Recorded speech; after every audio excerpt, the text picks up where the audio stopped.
आज आप लोगों को वैष्णव मत के बारे में बताएंगे। ठीक है। वैष्णव मत उत्तर और मध्य भारत, उत्तर और मध्य भारत, उत्तर ऊपर तरफ और बीच वाला जो भारत है, वैष्णव मत विभक्त मार्ग को मानता था। भक्ति मार्ग मतलब वैष्णव मत जो है भक्ति मार्ग को मानता था, मतलब वो लोग वेद में जो भी भक्ति के बारे में लिखा है उन्हीं को मानते थे। इसमें कर्म कांड एवं अनुष्ठान की अपेक्षा भक्ति एवं उपासना पर अधिक बल दिया गया। इसमें कर्म कांड एवं अनुष्ठान की अपेक्षा, मतलब कर्म कांड के बारे में बता दिया, पूजा पाठ अनुष्ठान जिस जगह पे होते हैं, अपेक्षा भक्ति और उपासना पर अधिक बल दिया, मतलब भक्ति और उपासना किया जाए तो इससे मोक्ष प्राप्त हो सकता है, उन लोगों का मानना था। कर्मकांड अनुष्ठान की अपेक्षा है, जरूरी नहीं कि कर्मकांड किया जाए, पूजा पाठ किया जाए, सिर्फ भक्ति और उपासना यानी फास्टिंग पर रह करके ही हम मोक्ष प्राप्त कर सकते हैं, उन लोगों का मानना था। वैष्णव धर्म का विकास भगवत धर्म से हुआ। भगवत धर्म का प्रवर्तक कृष्ण को माना जाता है ना। भगवत धर्म जो भगवत गीता है, उस धर्म का प्रवर्तक रचने वाले कौन है? भगवान कृष्ण को माना जाता है। वैष्णव धर्म के अधिष्ठता देवता विष्णु है, यानी वैष्णव धर्म के जो फेमस देवता जो है वो है विष्णु। पाणिनि की अष्टाध्यायी में भगवत धर्म को उल्लेख मिलता है। यहाँ क्वेश्चन लिखिएगा, एग्जाम में पूछा जाता है, अष्टाध्यायी के लेखक कौन है? आंसर लिखेगा पाणिनि। ठीक है। उससे इस धर्म की प्राचीनता ईसा पूर्व 5वीं सदी तक जाती है। छंदिज्ञ उपनिषद में कृष्ण को देवकी पुत्र एवं घोर अंगरसी का शिष्य बताया गया है। भगवत धर्म का केंद्र मथुरा था, यहाँ से वह भारत अन्य भागों में फैले। ठीक है, उनका केंद्र तो था वो मथुरा, यहाँ से वो अलग अलग भागों में फैलाया गया। वैष्णव धर्म का चरमोत्कर्ष गुप्त राजाओं के काल में हुआ, यानी ज़्यादा वैष्णव धर्म जो फेमस हुए वो हुए गुप्त काल में। विष्णु का वाहन गरुड़ गुप्तों का राज चिन्ह था। नहीं, विष्णु का जो वाहन जो था वो है गरुड़। गरुड़ एक पक्षी का नाम है, उन्हीं का चिन्ह था। वैष्णव धर्म उनका राजधर्म था। वैष्णव धर्म गुप्त का राजधर्म था।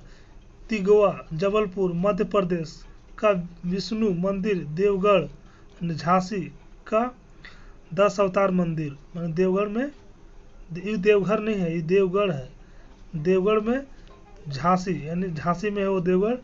10 अवतार मंदिर, एरन के विष्णु मंदिर, ये सब मंदिर का नाम है। समूह गुप्त काल के ही है। राजपूत काल में भी वैष्णव धर्म उत्कृष्ट पर रहा, यानी फेमस रहा। कब? राजपूत काल में।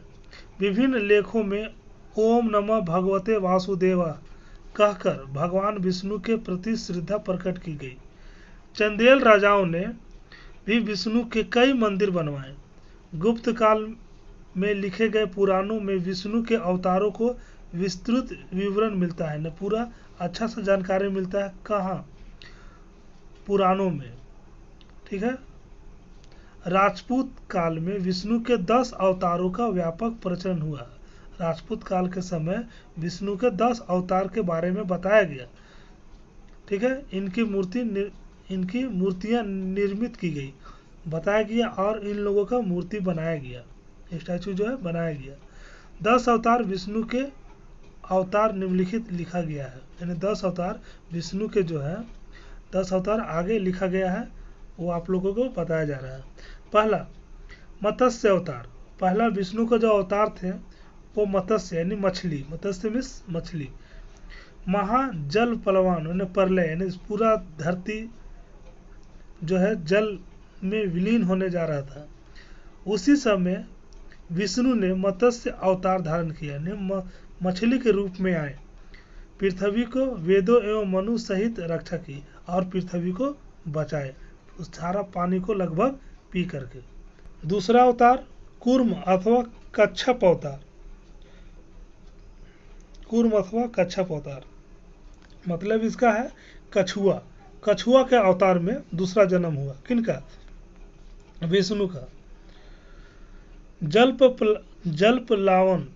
जलपलावन के समय अमृत तथा बहुमूल्य रत्न समुद्र में विलीन हो गए थे। जैसे जल में जब प्रलय हुआ था उस समय सारा अमृत और रत्न समुद्र में जाके मिल गए थे। विष्णु ने तब कच्छप का अवतार लिया, तब कछुआ का अवतार लिए। इस कच्छप की पीठ पर मंदराचल पर्वत रखकर नागा वासुकी को डोरी बनाकर, नाग जो था विष्णु का, उसको डोरी बनाकर देवताओं ने समुद्र मंथन किया, यानी समुद्र को मंथन किया। इसमें अमृत, लक्ष्मी और 14 रत्नों की प्राप्ति हुई। अमृत भी मिला और 14 रत्न भी मिला, यानी अमृत जो है, अमृत भी मिल गया था समुद्र में और रत्न भी मिल गया था समुद्र में। तो इस तरह से उस समुद्र में अमृत और रत्न को निकालने के लिए विष्णु ने कछुआ का अवतार लिया। तीसरा अवतार वारा अवतार था। तीसरा अवतार वारा अवतार विशाल वारा यानी शुक्र का अवतार लेकर हिरण्य राक्षस से पृथ्वी की रक्षा की। पृथ्वी को दांत में पकड़कर यथास्थान रखा। मतलब कि क्या है, अंतरिक्ष में जो है पृथ्वी को लेकर के ये हिरण्य राक्षस नाम के राक्षस जो था वो पृथ्वी को लेकर के जा रहा था। उसी समय वारा अवतार हुआ। ठीक है। चौथा नृसिंह अवतार। चौथा नरसिंह अवतार। प्रहलाद को उसके राक्षस पिता हिरण्यकश्यप से बचाने के लिए नरसिंह का अवतार विष्णु भगवान द्वारा लिया गया। इसमें नरसिंह भगवान का जो चेहरा है वो आधा शेर का और आधा था इंसान का। पांचवा वामन अवतार। वामन अवतार मतलब एक बालक जो ब्राह्मण के रूप में आए थे।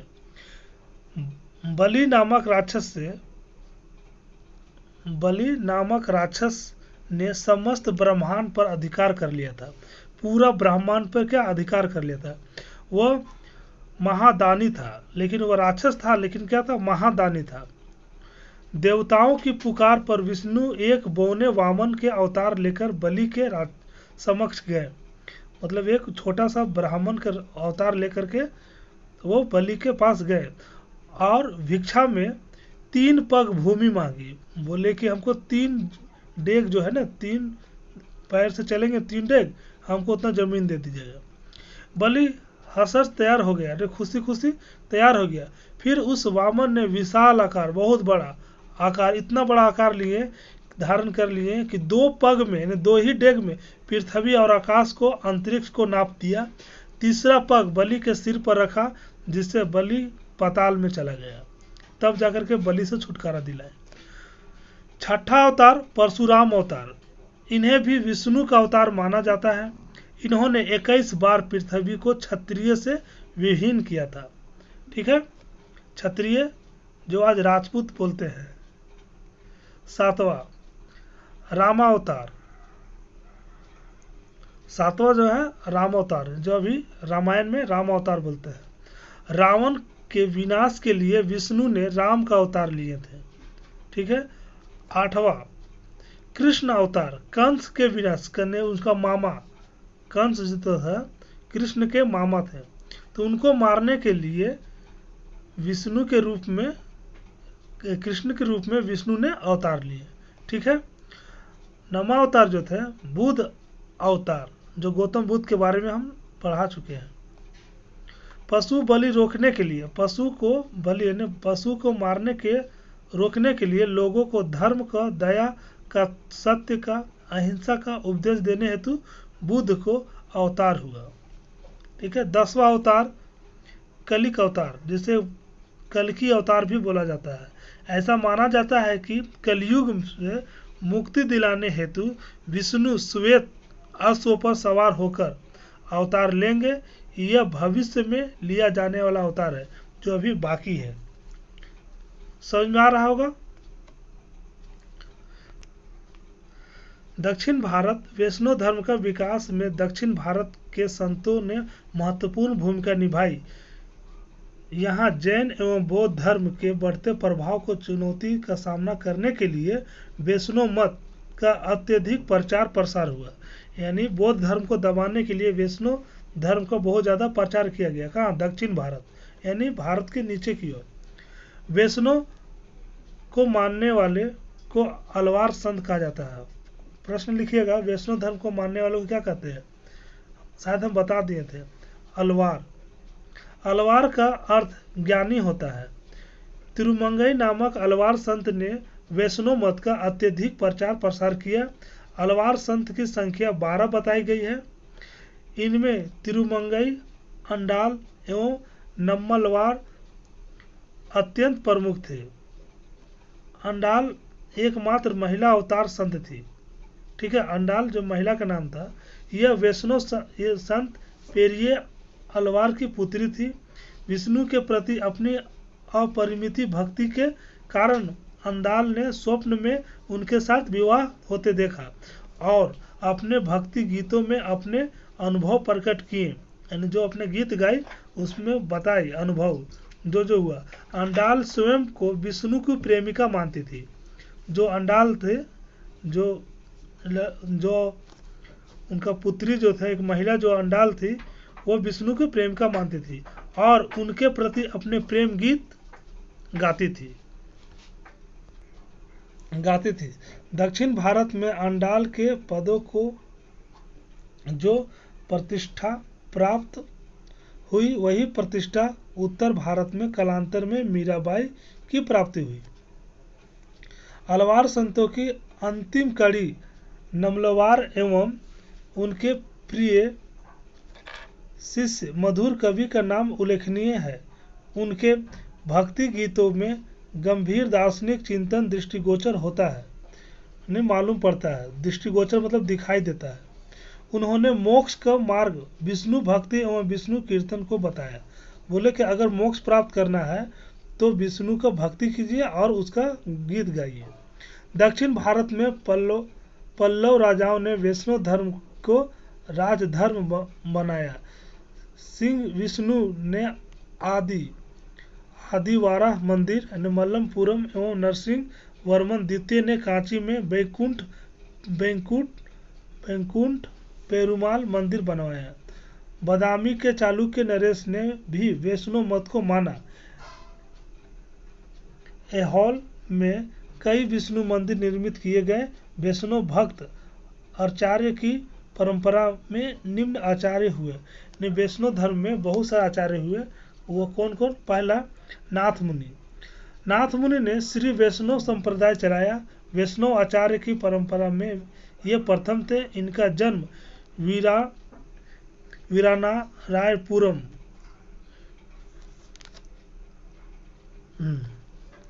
वीरनारायणपुर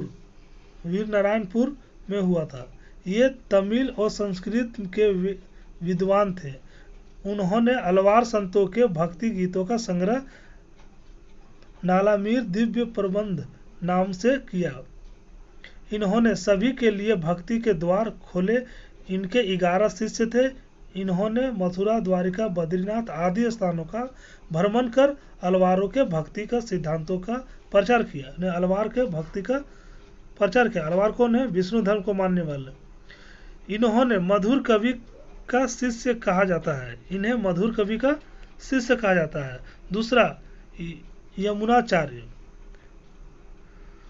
918 से 1038 ईस्वी। नाथ मुनि के पौत्र यमुनाचार्य वैष्णव मत के प्रधान आचार्य बने। ये अध्यात्म विद्या में निपुण थे। मतलब उनको ज़्यादा ज्ञानी था, निशानता थे, मतलब ज़्यादा जानकारी था उनको अध्यात्म में। अध्यात्म मतलब होता है भक्ति। इनका तमिल नाम अलवांदार था। तीसरा जो थे मुनि वे थे रामानुजाचार्य। ये बहुत फेमस आदमी थे। रामानुजाचार्य 1016 से 1037 ईस्वी में, ये बहुत ज़्यादा फेमस थे। इनका जन्म काशी के पास श्री पेरुंदूर में हुआ था। यह यमुनाचार्य के शिष्य थे। इनका मत विशिष्टतावाद था। इनके 74 प्रमुख शिष्य थे। वैष्णव मत के सिद्धांत। वैष्णव मत के प्रमुख सिद्धांत थे। पहला, विष्णु भक्ति द्वारा मोक्ष प्राप्ति पर बल। दूसरा, ज्ञान कर्म एवं भक्ति द्वारा मोक्ष पर बल। तीसरा, अवतारवाद पर विश्वास। अवतारवाद की पुष्टि गीता एवं रामचरितमानस दोनों में होती है। गोस्वामी तुलसीदास ने रामचरितमानस के बालकांड के दोहा क्रमांक 120 घ के बाद की चौपाई क्रमांक 54 में लिखा है। यह रामायण का एक दोहा लिखा हुआ है। ठीक है, इसमें लिखा है, जब जब होइए धर्म की हानि, बढ़िए असुर अध्यम अभिमानी, तब तब प्रभु धर विधि शरीरा, हरि कृपा निधि सज पीरा। गीता के अध्याय 4 श्लोक नंबर 7-8 में भी यही लिखा है। यदा यदा ही धर्मस्य गलिर्भवति भारत अभ्युत्थराम धर्मस्य तदानं सुजातहं परित्रणायां साधूनां विनाशाय च दुष्कृतां धर्म स्थापनार्थं संभवामि युगे युगे। मतलब इसका है, कुछ संस्कृत में मिस्टेक हुआ होगा तो कोई दिक्कत नहीं है। अर्थात ये भारत जब जब धर्म की हानि और अधर्म की वृद्धि होती है, तब तब मैं स्वयं को प्रकट करता हूँ। साधु संतों के उद्धार और दृष्टि के विनाश के लिए धर्म की स्थापना करने के लिए मैं प्रत्येक युग में प्रकट हूँगा। ठीक है, समझ में आप लोगों को आ गया होगा।